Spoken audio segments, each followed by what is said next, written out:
से सबकी आंखों में आंसू थे। आज जिस तरीके से सब लोग रास्ता रोक रहे थे कि भैया जमुई को छोड़ के मत जाइएगा, जमुई को छोड़ के मत जाइएगा, मुझे लगता है सबसे बड़ी चीज़ ये मैंने कमाई, उनका विश्वास, उनका प्यार मैंने कमाया। 14 में मैं ज़रूर सांसद बनकर आया था, पर 19 से 24 का रिश्ता मेरा उनके साथ एक बेटे का रिश्ता रहा। और मैंने पहले भी कहा था, युवा अवस्था में आया हूँ, बुज़ुर्ग बन के जाऊँगा। अब मुझे नहीं पता कि वो सांसद के रूप में होगा या किस रूप में होगा, पर एक बेटा बन के तो मैं ज़रूर वादा करता हूँ कि जमुई की जनता के साथ अपनी आखिरी सांस तक यहाँ पे इन लोगों के साथ रहूँगा, एक बेटे के रूप में, एक भाई के तौर पर, एक साथी के तौर पर। उम्र भर मेरे वजूद को बनाने वाले जमुई के लोग हैं। आज प्रदेश भर में चिराग पासवान को या बिहार फर्स्ट, बिहारी फर्स्ट को लोग जानते हैं तो सिर्फ और सिर्फ जमुई के लोगों की वजह से। आज अब इनकी आंखों में आंसू देख रहा हूँ तो ये बस यही कमाया मैंने। चिराग पासवान भावुक हो रहे हैं, खुद भावुक। बिल्कुल, ये नहीं आसान ये फैसले। राजनीति एक तरफ है, बट ये फैसले आसान नहीं होते हैं। जनता को निराशा तो हाथ नहीं लगेगी। मुझे नहीं पता आने वाले दिनों में पार्टी क्या। चिराग पासवान जिंदाबाद, जिंदाबाद। रामविलास पासवान जिंदाबाद, जिंदाबाद। ये चाहेंगे जैसा लोगों को आज देखा गया कि बुलडोजर से उसको वर्षा कराई गई, भावुक आप भी हो गए हैं, बहुत सारे कार्यकर्ता को देख रहे हैं वो भी लोग भावुक हैं, तो वो चाहेंगे कि आप जमुई से ही चुनाव लड़ें। मैंने कहा जमुई मेरी पहचान है, जमुई मेरी कर्मभूमि है।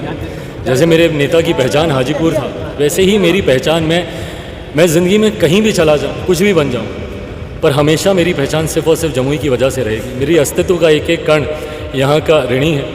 जब मैं कुछ भी नहीं था तब जमुई के लोगों ने मुझे अपनाया और मुझे इतना मजबूत किया कि घर, परिवार, पार्टी, हर विपरीत परिस्थिति से लड़ते हुए मैंने अपने आप को संभाले रखा, संयमित रखा, सिर्फ और सिर्फ जमुई की जनता के आशीर्वाद से। ऐसे में यकीनन वो लगाव है, वो रिश्ता है। ये मैं सिर्फ एक बेटा होने के नाते अपनी भावनाओं को प्रकट कर रहा हूँ। आने वाले दिनों में राजनीतिक फैसले क्या होंगे मुझे नहीं पता। अच्छा, इससे अलग हटते हैं थोड़ा सा, आपको भी बिहार में नई सरकार बन गई है, एनडीए की सरकार बनी है, आप भी उसके हिस्सेदार हैं। एक वक्त था जब नीतीश कुमार पे बहुत हमलावर हुआ करते थे, आप साथ में काम करने का मौका मिलेगा आपको, किस तरह काम करेगा चिराग पासवान? गठबंधन में हैं हम लोग, तो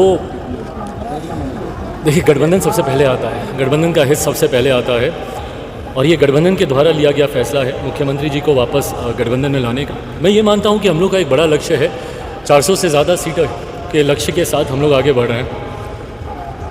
1 मिनट लूँगा। 400 से ज़्यादा की सीटों के लक्ष्य के साथ हम लोग आगे बढ़ रहे हैं और उसमें यकीनन बिहार की 40 सीटें महत्वपूर्ण हैं, बहुत मायने रखती हैं। और ऐसे में जब आप बड़े लक्ष्य को देखते हैं तो यकीनन कुछ बातों को अनदेखा आपको करना है और गठबंधन को जो चीज़ मजबूती दे उसके लिए मेरी पूरी पार्टी समर्पित रही। मेरे नेता के संस्कार हैं वो भी हमेशा एक ईमानदार सहयोगी की तरह जिस भी गठबंधन में रहे ईमानदारी से वो रहे, उन्हीं के नक्शे कदमों पे चलते हुए गठबंधन मेरा एनडीए के साथ है और इस गठबंधन को मजबूती से हम लोग निभाएंगे। 400 सीटें एनडीए गठबंधन जीते, उसके लिए बिहार में 40 की 40 सीटें जिताने के लिए हम लोग पूरी तरीके से हम लोगों ने निश्चय किया हुआ है।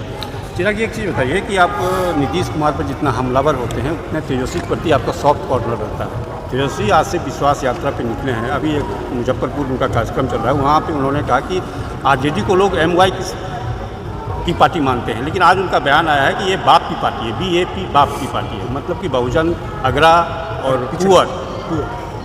चिराग पासवान किस रूप में देखें? भाई मुझे नहीं पता कि वो कैसी कैसी टर्मिनोलॉजीज ला रहे हैं। वो तो जब MY भी बोलते थे मैं भी बोलता था कि हाँ हम लोग भी MY पे विश्वास रखते हैं, पर मेरा MY महिला और युवा का MY था। मैं जमात में विश्वास रखता हूँ, मैं जात में मैं विश्वास नहीं रखता। और जब मैं जमात की बात करता हूँ और जब मेरे प्रधानमंत्री भी बात करते हैं, उन्होंने भी 4 विशेष तौर पर जमातों का जिक्र किया, महिलाओं की बात की, युवाओं की बात की, किसानों की बात की और गरीबों की बात की। मैं भी मानता हूँ देश में अगर कोई एक भेद हो सकता है तो वो सिर्फ अमीरी और गरीबी के बीच में ही हो सकता है। एक अमीर जो अमीर होता जा रहा है, दूसरा गरीब जो गरीब होता जा रहा है। और विकसित देश, विकसित बिहार के निर्माण की आप कल्पना तब तक नहीं कर सकते जब तक उस गरीब वर्ग के हर एक व्यक्ति का हाथ पकड़कर आप मुख्य धारा के साथ उसको नहीं जोड़ते। अब भले वो व्यक्ति अगड़ा हो, भले वो व्यक्ति पिछड़ा हो, भले वो व्यक्ति दलित हो, भले वो व्यक्ति